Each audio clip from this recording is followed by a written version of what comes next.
For more than 5 decades, George H. Morris was the king of equestrian sport, a former Olympic coach whose words, "from how to ride to what breeches to wear," were gospel for riders at every level.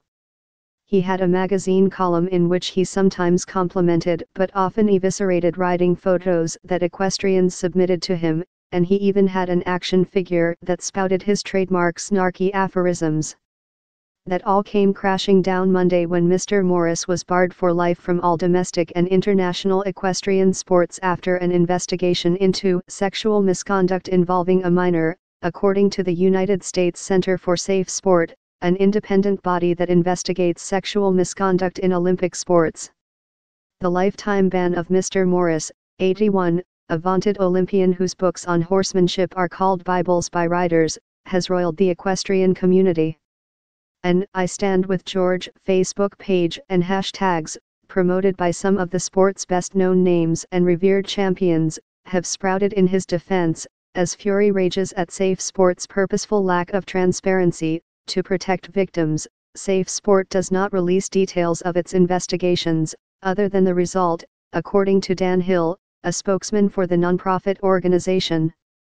And yet even in the complicated world of sexual abuse investigation, the inquiry into allegations against Mr. Morris stands out for a variety of reasons. His stature within the sport is nearly unrivaled. While there is more than one victim, the only one to publicly identify himself is a convicted sex offender who struggled with substance abuse and initially came forward 7 years ago, then recanted, then came forward once more. Another accuser is in prison. Many in the sport who have rallied to Mr. Morris's defense have explained away his alleged behavior by saying times were different. The Safe Sport investigation involved more than one accuser, according to 3 people with knowledge of it who were not authorized to speak publicly about its details and who were unable to disclose the total number. In addition, in interviews with dozens of former students and professionals who spoke with the New York Times, many said they had long been aware of Mr. Morris's relationships with minors, though few agreed to speak publicly, afraid his status as equestrian kingmaker could wound their careers or chances to win ribbons in the horse show ring. One of the few who spoke openly about Mr. Morris was a man who said his ex-boyfriend, now deceased, was a former student and victim. The man is currently serving a 20-year prison term after he faked being a plastic surgeon, resulting in the death of a woman he treated. Mr. Morris has vowed to appeal Safe Sport's findings regarding unsubstantiated charges for events that allegedly occurred between 1968 and 1972, he said in a statement on Monday. "I have devoted my life to equestrian sport and the development of future riders, coaches and Olympians. Any allegations that suggest I have acted in ways that are harmful to any individual, the broader equestrian community, and sport that I love dearly are false and hurtful." Through his representative, Mr. Morris declined to be interviewed or to address any specific complaints about his relationships with riders. The lifetime ban, which is reserved for the most egregious cases, according to Safe Sport, comes on the heels of a wave of revelations about sexual abuse in the horse world. A 2018 Times investigation into Jimmy A. Williams revealed he molested several of the girls he trained over his nearly 40-year career. In June, after Safe Sport barred Robert Gage, a trainer based in California, following an investigation into sexual misconduct, Mr. Gage killed himself. The Times interviewed 53 former students, current top competitors and professionals, some of whom defended Mr. Morris and said they saw nothing untoward. Yet Mr. Morris's relationships with minors were gossiped about from the warm-up ring to popular online message boards at Horse Show Diva and the Chronicle of the Horse. Several people described Mr. Morris as consorting with underage students throughout his career, particularly during the 1970s. His behavior was waved away at the time as louche but acceptable, or the boys themselves were blamed or perceived as deliberately cultivating his attention for their gain.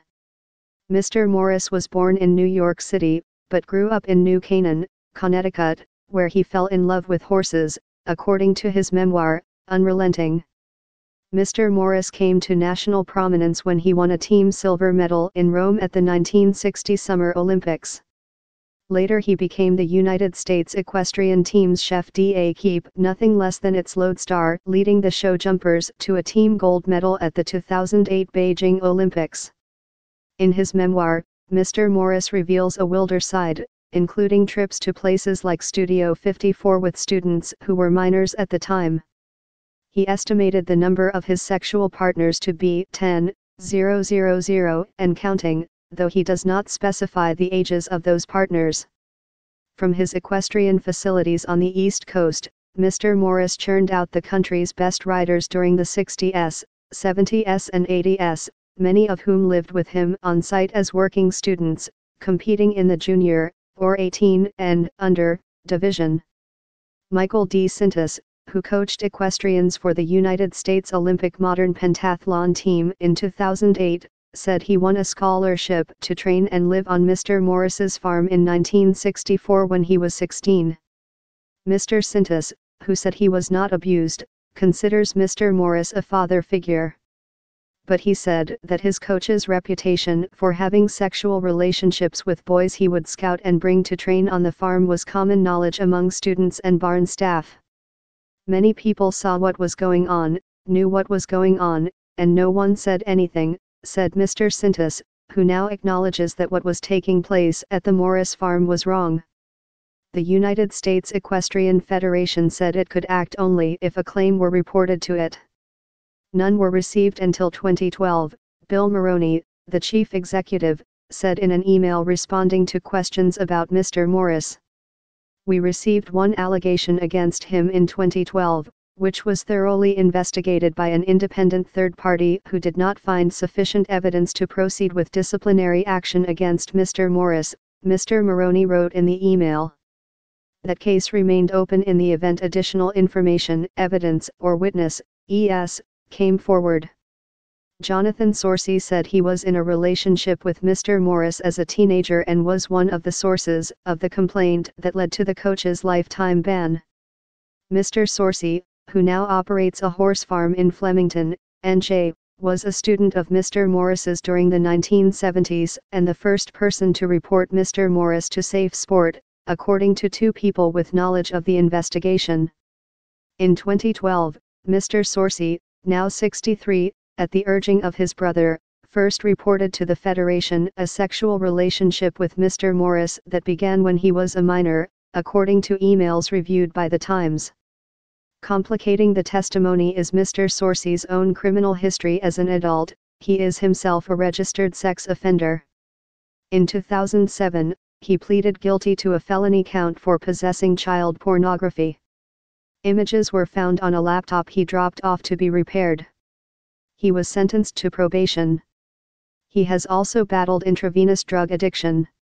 In an interview, Mr. Sorsey said he had long struggled with the sense that even as a child he was somehow complicit. Mr. Morris's favorite students were lavished with the best horses, and with his time. Mr. Sorsey, from a family unable to afford the high-priced sport, wanted both. There was an underlying hope that if I went along with this, I would get what I did not have, which was horses and education, Mr. Sorsey said. Mr. Sorsey, who also went by Jonathan Devine, continued to work for Mr. Morris as an adult for several years, after the relationship ended. Upon meeting with Federation officials to discuss the relationship with Mr. Morris, in 2012, Mr. Sorsey suddenly recanted. He said he was high on drugs at the time, intimidated by Mr. Morris's status and afraid he would not be believed. 2 years ago, sober and inspired by a wave of investigations spurred by top riders, he decided to report again, this time to Safe Sport. The transgressions of my past do not invalidate the reality of what happened to me, Mr. Sorsey said.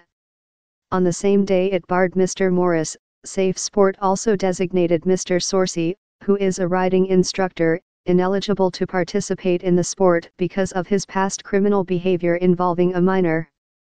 Another Livian student of Mr. Morris's was Michael Hart, an elite rider Mr. Morris discovered in Minneapolis while teaching clinics there, according to Unrelenting. Mr. Morris brought Mr. Hart to his farm in New Jersey in about 1974, when he was 16 years old.